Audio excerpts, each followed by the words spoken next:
Good afternoon, Foster Elementary.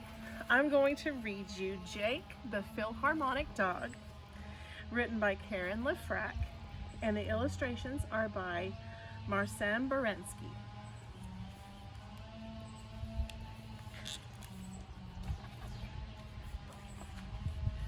Jake, the Philharmonic Dog. Ruff, ruff, ruff, ruff, ruff. Richie thought the small black dog sounded like he was singing. One look at the little fellow swishing his tail back and forth was enough for Richie to know this was the perfect dog for him. Jake's musical barking and rhythmic tail wagging reminded him of something else he loved, his job as principal stagehand for the Philharmonic Orchestra. Jake and Richie did a lot of things together. Jake loved going to the park with Richie to play fetch. Tweet, tweet, as birds chirped high in a nest above, Jake threw his head back and answered, woof, woof, woof. Jake and Richie also loved long car rides. Honk, ruff, honk, ruff. Jake answered each honking car. His tail moved back and forth like windshield wipers. But there was one sound that Jake didn't like: thunder. The first time the sky grew black and lightning flashed across it, followed by a boom, Jake's ears flattened. He went around and around in circles, his tail between his legs. Hey pal, do you want to play fetch? Richie threw a rolled up newspaper, but Jake didn't notice. Jake, want a biscuit, boy? Richie rattled the box of special treats, but Jake just whimpered. Richie didn't know what to do. Music usually helped him think, so he turned on the CD player. The sound of violins streamed through the air. Suddenly, Jake cocked his head and started thumping his tail back and forth, back and forth. There you go, that's better, isn't it? Said Richie, gently scratching Jake behind his ears. Who knew you liked music so much? You know what? I'm going to take you to work with me tomorrow. And they shook on it, hand and paw. The next day, Richie and Jake drove to the grand concert hall. Jake lifted his ears as he entered the backstage area. So many new sounds, so many new scents. His eyes swiveled as a sea of legs waved around him. Jake looked proudly at Richie as he set up chairs and music stands on the stage, putting sheets of music on each one. The musicians took the stage and they all found their seats. Suddenly, someone was kneeling by Jake, giving him the neck rub of his life. Jake, this is Glenn, said Richie. He's the concertmaster. He'll run the rehearsal until the conductor arrives. Tweet, tweet. Then birdsong seemed to fill the air. Jake threw his head back. Woof, woof, woof. But just as quickly as it had begun, the bird melody stopped. The only sound now was Richie's laughter. Jake, Richie said, there aren't any birds here, boy. That's the flute players warming up. They're part of the woodwind section of the orchestra.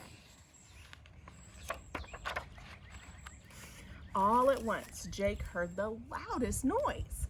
Honk, ruff, honk, ruff. The musicians all looked down. Jake, Richie patted him on the head. That's not a car horn, that's a French horn. See? The brass instruments are warming up now. Richie knew it was coming next, but before he could say a word, the drum roll started, quiet at first, then swelling louder and louder, followed by a crash, boom!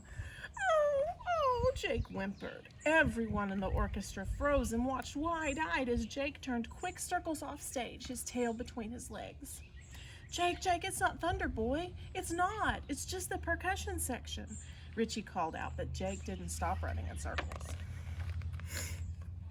Glenn, quick, have the string section play something, anything. Glenn signaled to the musicians and the strings began to play. As soon as he heard the soothing sound of violins, Jake sat up straight and listened. His tail now wagged back and forth, back and forth. Good boy, Jake. The string section is your favorite, isn't it, pal? Richie said, scratching Jake behind the ears. As Glenn stepped to the podium, Richie said, listen to how all these instruments sound together when they play in the orchestra. Jake cocked his head as Glenn began to wave his arms at the orchestra. Why was he trying to shoo them away? Jake wondered. But then the most wonderful sound filled the air as the whole orchestra played together. Even Jake knew to keep quiet. Richie put a cushion in the wings so Jake could have his own special place to sit while the musicians played. As the rehearsal was going well, Richie said, "Come on, buddy, let's go for a walk before the concert." By the time they returned to the hall, Jake was kind of sleepy. "I'll be back in a minute, boy. I just need to take care of a few things," Richie said. Jake wandered lazily across the empty stage, waiting for Richie, sniffing a chair here, a music stand there. When he reached the podium, Jake saw something that perked him up a bit, a stick. Jake took it and wandered off the stage to find Richie so they could play fetch. But there was Jake's plump new cushion, and he couldn't resist it. He yawned. The stick fell from his mouth and rolled behind the cushion. Then Jake curled up and took a nap. The sound of the orchestra warming up woke Jake a short time later. As he stretched, someone he'd never seen before walked onto the stage. The audience clapped and the musicians picked up their instruments. The man went to the podium and bowed to the audience. Everyone was quiet. But then the man began to search the podium looking for something. "Oh no," said Richie. "The baton, I know I put it out before we went to the park. What happened to it?" Jake watched as everyone began to fidget, the orchestra and the audience. He took the opportunity to meet the new person and try to start a game of fetch. Jake nosed behind the cushion, got his stick, and trotted out onto the stage before Richie realized what was happening. "Bravo! Bravo!" The audience burst into wild applause upon seeing Jake with the baton in his mouth. The conductor raised an eyebrow at his surprised guest. Then he turned, bowed to the little dog, and took the baton from his mouth. The audience rose to their feet and cheered. Jake was so happy that his tail began to wag back and forth, back and forth. The conductor watched, then raised the baton and followed Jake's beat. He turned to the orchestra to start the music. The audience quickly took their seats. Jake scurried off to the wings to take his, and Jake's first official concert began. This is the coda. That means the end in music. From then on, Jake came to work with Richie every day. After all, the principal stage paw had to bring the conductor his baton at the start of each performance. Hope you enjoyed Jake the Philharmonic Dog. We hope to see you at school again real soon.